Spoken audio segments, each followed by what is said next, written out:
Avant de vous dévoiler la tendance astrologique pour cette semaine, je vais vous parler d'une planète lente qui s'appelle Uranus. Uranus, c'est la 7e planète de notre système solaire par ordre d'éloignement au Soleil. Il s'agit d'une planète glacée. Uranus se compose d'une atmosphère, d'un manteau et d'un noyau.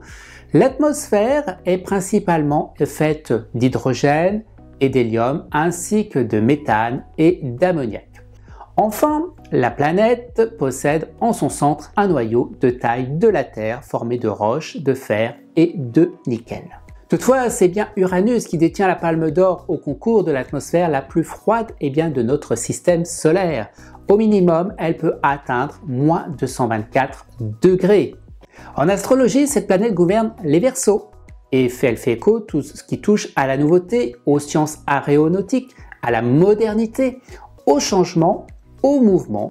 Quand ces influences sont positives, cet aspect soudain peut être traduit par des énergies créatives, des impulsions géniales. Uranus séjourne environ 7 ans dans un signe et met environ 84 ans pour faire le tour complet du zodiaque. Uranus est en ce moment en mode rétrograde dans le signe du Taureau. Durant cette période rétrograde, on peut connaître une certaine désharmonie, une envie de tout abandonner pour vivre une liberté qui paraît trop lointaine à force d'être négligée. On se sent en désaccord avec soi-même, persuadé d'avoir choisi la mauvaise voie, d'avoir opté pour le confort en oubliant ses véritables valeurs. Durant cette période de rétrogradation, il est conseillé de faire un état d'esprit d'équipe. Voyons maintenant ce qui se passe du côté de nos planètes rapides et ce qui ne change pas cette semaine. Allez, on va commencer par la planète de l'amour, Vénus, qui a pris ses quartiers dans le signe du Sagittaire. Et lorsque Vénus est en Sagittaire, elle a besoin d'espérance pour croître. C'est une vraie cigale en amour, elle est sans limite. Alors, à qui va profiter Vénus cette semaine ? Déjà à nos signes de feu qui sont les Sagittaires, les Béliers et les Lions, mais aussi aux 2 signes en aspect favorable, les Balances et les Verseaux. Voyons ensuite la planète de l'énergie. Mars est toujours en place dans le signe de la Balance. Et lorsque Mars est en Balance, elle apporte plus de pondération dans nos rapports. Alors, à qui va profiter Mars cette semaine ? À nos signes d'air, les Balances, les Gémeaux, les Verseaux, mais aussi aux 2 signes en aspect favorable, les Sagittaires et les Lions. Voyons ensuite la position du Soleil. Le Soleil est encore présent dans le signe de la Balance jusqu'à jeudi. Lorsque le Soleil est en Balance, l'accent est avant tout mis sur nos rapports avec les autres. Vous chercherez à apporter le bien autour de vous. Alors, à qui va profiter le Soleil jusqu'à jeudi, les Balances, les Gémeaux, les Verseaux, les Sagittaires et les Lions. Passons maintenant à ce qui va changer cette semaine.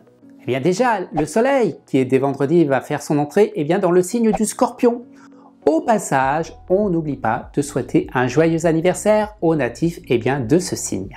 Lorsque le Soleil est en Scorpion, il donne la volonté d'aller jusqu'au bout des choses, de la combativité à surmonter les épreuves et de la perspicacité dans l'analyse surtout.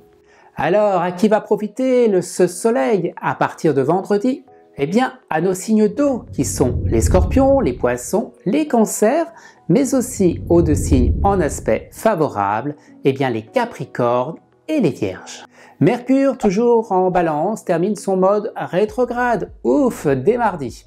Lorsque Mercure est dans sa marche normale en Balance, elle apporte plus de souplesse dans les échanges et la communication est favorisée. Fini les contretemps que vous avez pu subir. Alors, à qui va profiter des bienfaits de Mercure cette semaine ? Les signes d'air, Balance, Gémeaux et Verseaux, mais aussi les 2 signes en aspect favorable, les Sagittaires et les Lions. Et on termine avec Jupiter, la planète de la chance. Je vous en parlais la semaine dernière. Dès mardi, Jupiter reprend sa marche normale dans le signe du Verseau. Lorsque Jupiter est en Verseau, on peut se projeter, faire des projets. Tous les voyants sont au vert. Le moment est venu saisir les opportunités. Alors, à qui va profiter des bienfaits de Jupiter, la chance ? À nos signes d'air pour commencer, les Verseaux, les Gémeaux et les Balances, mais aussi aux 2 signes en aspect favorable, les Sagittaires et les Lions.